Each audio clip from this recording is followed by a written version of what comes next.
What do you need to have for rep tryouts? Rep tryouts are just about underway, and obvious question is, what do I need to bring to the rink? What do I need to do, and how do I get ready for them? So Dave, what does a player need to bring with them to the rink for rep tryouts? Well, just from a preparation standpoint, if we've got time now, this is the time to open the equipment bag if you haven't already. Make sure things still fit. Skates are sharp. All your equipment is in safe condition. That type of a thing. Obviously, you need full hockey equipment. We ask that players don't bring their jerseys from spring programs or other teams. We want to be a little more generic, so it helps our evaluators be able to look at kids as objectively as possible.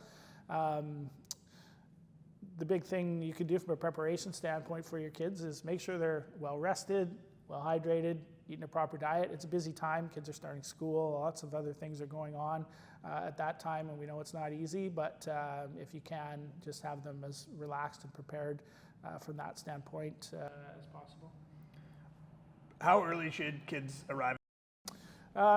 We would like kids, particularly the first day, because you're going to be handed a penny or a set of pennies on the first day. So which you need to keep the whole process. Yes, yeah. So I'll explain that. Each player will be given a penny, two pennies, an orange one and a white one, and they'll keep that through the entire tryout. It's their one number, whether they're playing in a scrimmage on Team Orange or Team White. They wear the same penny number, so they'll be given each set of pennies. So that'll be on the first session when they check in, and that will be the key identifier. The evaluators don't have access necessarily to who the players' names are. They're known as penny number 11 or penny number 12.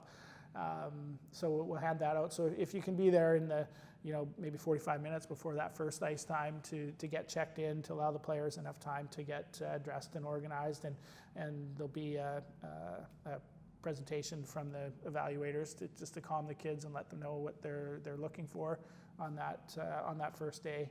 That would be helpful.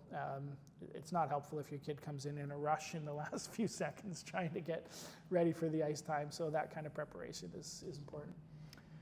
Yeah. Is there any requirements from like the gear that they wear normally, neck guard, a lot of stuff, is standard CHL-approved gear, right? Yeah. We have a list on our website if you need to look at the equipment that you need. And where do the players check in? Do they have to check in once for every ice time? And where is that at each arena? Yeah, we'll have, again, our volunteer division manager will solicit other volunteers to help as well. It's an opportunity for parents to get some of their volunteer hours at working the check-in table.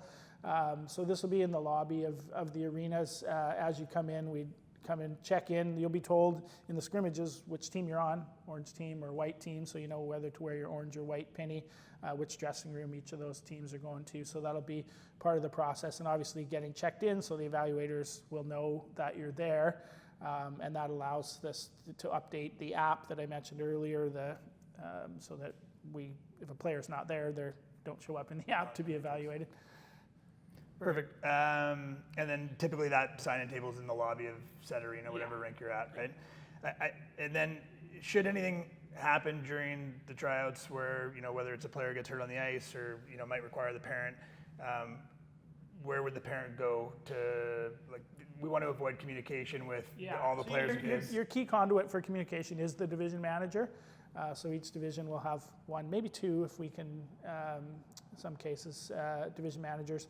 That would be your key contact people. We'd like you to, through the process, really avoid conversations with the coaches and evaluators. You may know them and those type of things, but it does provide a perception of bias, if nothing else, if parents are spending a lot of time talking to the coaches or evaluators. So we want to avoid that, and division manager will be your key communication if you need to find schedule things, or if you have a concern about injury or illness or other issues, that type of a thing, and they'll relay that to the people that need to be informed. And then just last thing, and just because sometimes it can be, I don't know if awkward is the right word, but communication with the evaluation team directly or the coaches is not permitted during the trial process. I think we're asking that group to stay as objective as possible and having multiple conversations with, even if you know the person well, we would discourage that obviously Yeah. through the process. Yeah, and on both sides, we Yeah. try to tell our evaluators the same thing. So if someone that you've known for a few years is all of a sudden a little standoffish and